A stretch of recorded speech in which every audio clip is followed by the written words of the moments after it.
Hi everyone, welcome to another episode of Understanding the World with Lea Iman. This is quite an interesting episode because it's a home video.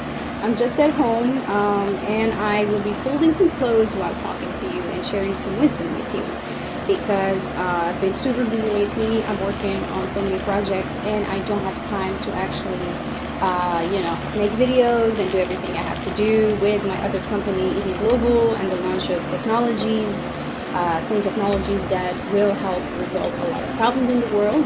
So I've decided to share my thoughts and my realizations with you here. I've been studying a lot of psychology lately, and I think it's a topic that is very important because a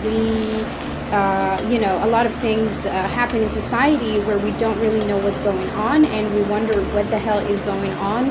When if we study a little bit of psychology, we'll have a better idea, how to identify certain patterns, how to identify certain behaviors, and how to protect ourselves and our communities from predatorial behaviors, mostly, and coping with different situations in life.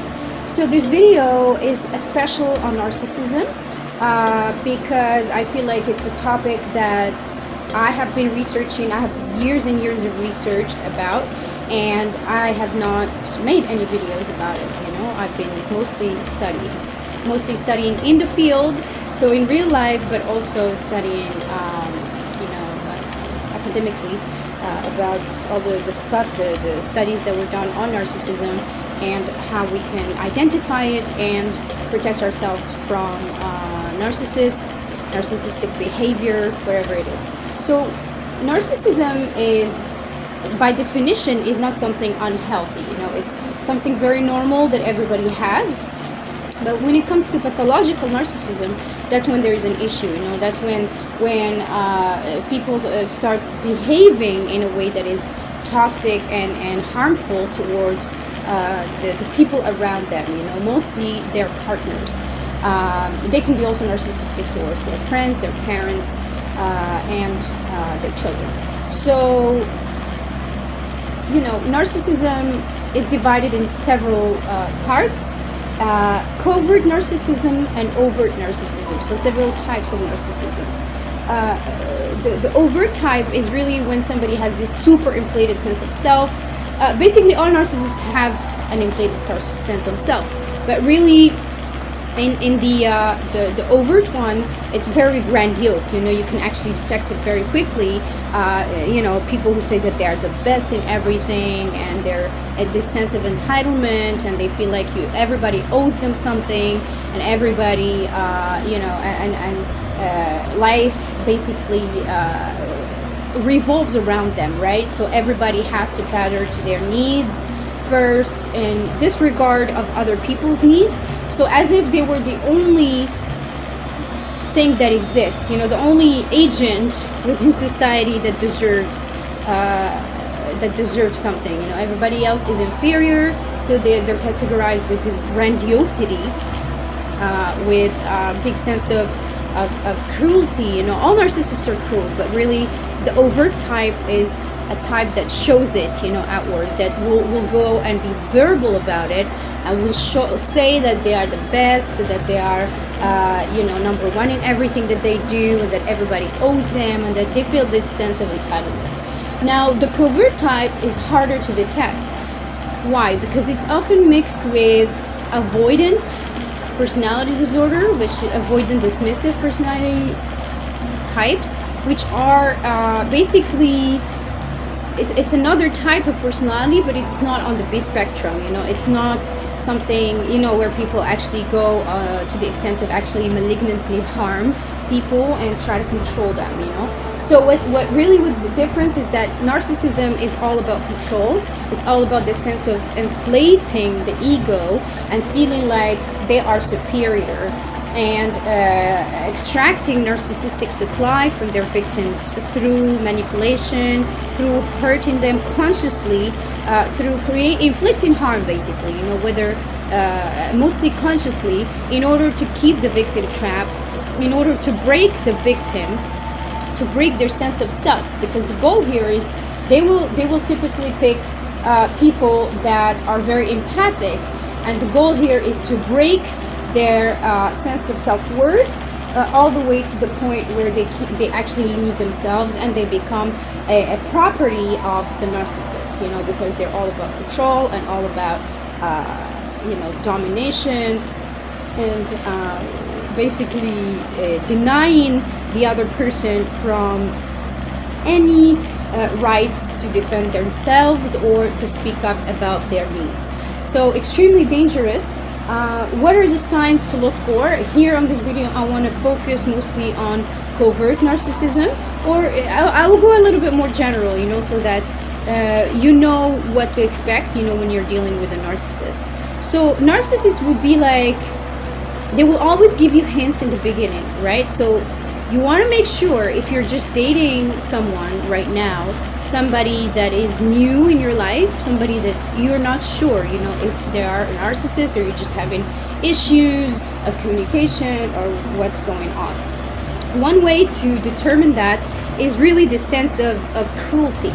You're going to feel that there is like this malignant cruelty about them, that they inflict harm in a way that's very sneaky, that they want to see you suffer, that the goal is to make you feel bad about yourself.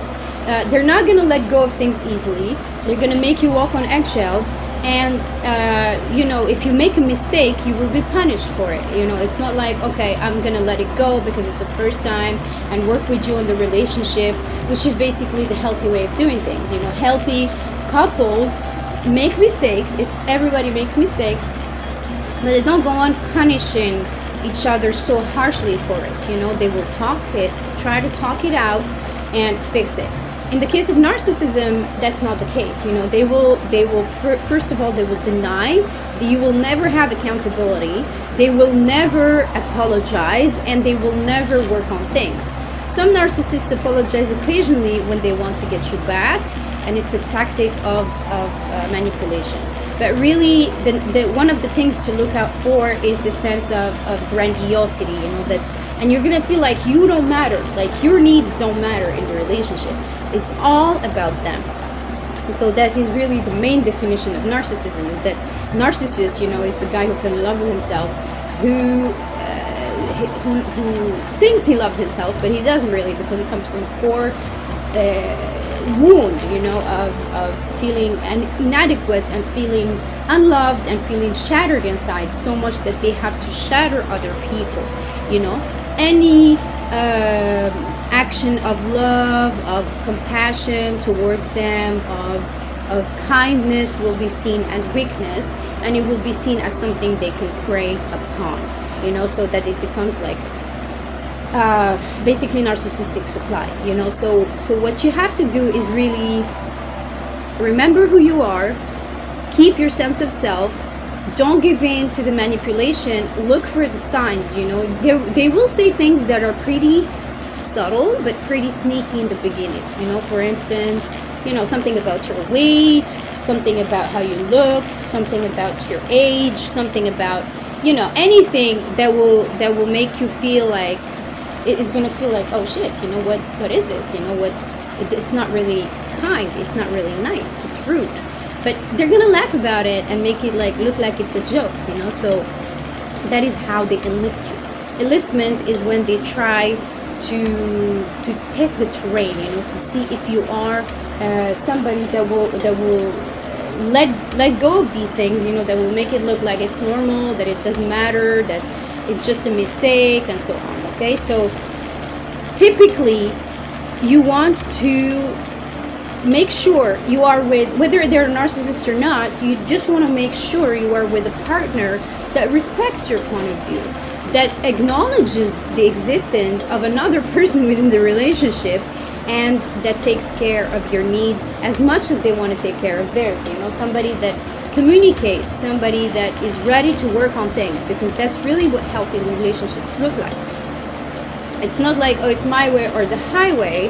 It's really a work of two people that work together to reach a certain result. So anything that has to do with extremely basically behaviors that don't acknowledge your existence within the relationship and don't want to compromise, that is narcissism, and you should get the hell out and you should run to the hills. It's very controlling, very demanding, it's very rude, it's very cruel. You feel like you don't exist, you feel like you don't matter, you feel like you have to fight to be heard, you have to fight to make your voice be heard and everything, and that's not healthy. All couples fight, but at least there's a willingness to compromise on both sides, when we're talking about a healthy relationship. But when it's not healthy, then people tend to the toxicity, they just shut down, or they give you the silent treatment, or they punish you for it, and that doesn't work. And I'm not talking about some people, for example, people who believe in astrology, some signs like Sagittarius, Aries, and a few others can be explosive, but they will come back if it's healthy. If it's a healthy person, they will come back and they will apologize immediately after. It's not going to be like extended periods of time of torture and pain and suffering inflicted onto you, right? Because everybody can't expect perfection either.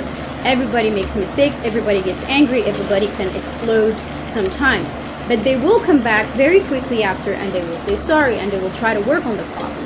That's how you can identify a healthy partner. An unhealthy partner or a narcissist, it doesn't have to be a narcissist, because we can't just label people narcissists. They have to go through, a lot of psychology sessions, seeing a psychologist and getting diagnosed properly. But there are traits, and so here we want to talk about just the traits. The sense of entitlement is one of them, for example. When people feel like they're going to force you to do something that is against your values, or that is against your well-being, or that is again something that just doesn't feel right, that doesn't honor you, that doesn't make you feel good, and they will insist on it, because it's all about them, basically. The transfer of power goes from you to them.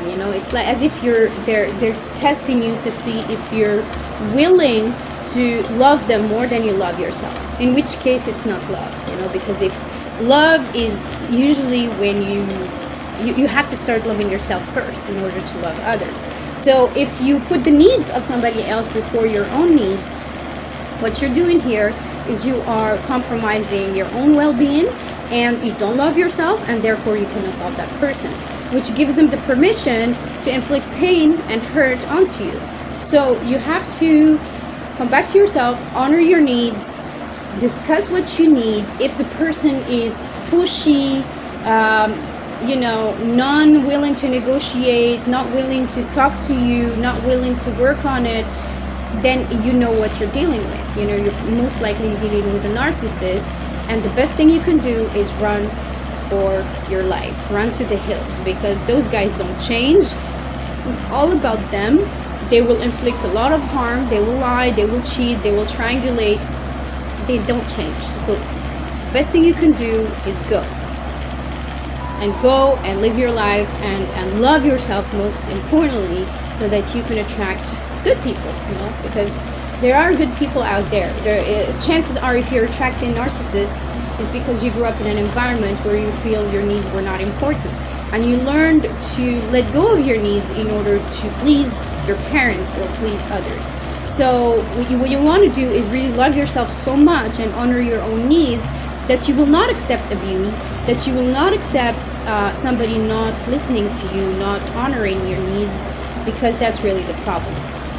Covert narcissism is very dangerous, because unlike the overt one, where they will abuse you, they will insult verbally, they will, covert is they will demean you without ever calling you names, for example. It will just be emotional abuse. They will starve you from affection, starve you from love, starve you from, and you will always feel this need, this void within you, and so it's very important that when you feel the balance is not there, when you feel somebody doesn't reciprocate it's mostly manipulation most of the time, because why would they be in a relationship with you if they're not willing to reciprocate?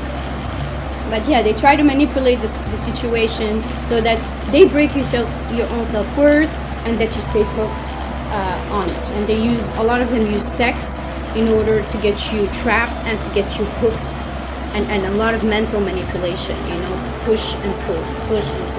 So life doesn't have to be that hard. This is a message for everybody that is going through relationships with narcissists, or have narcissistic friends or family, or please take care of yourselves. Those people can do a lot of damage to your mental health, to your even physical health, because it can translate to sickness later, and to your life in the long run. It can take quite a lot of time to heal from narcissistic abuse. And so please watch out, and please, the best thing you can do is go no contact, never ever open that door again. So good luck, and thank you so much for watching. Take care.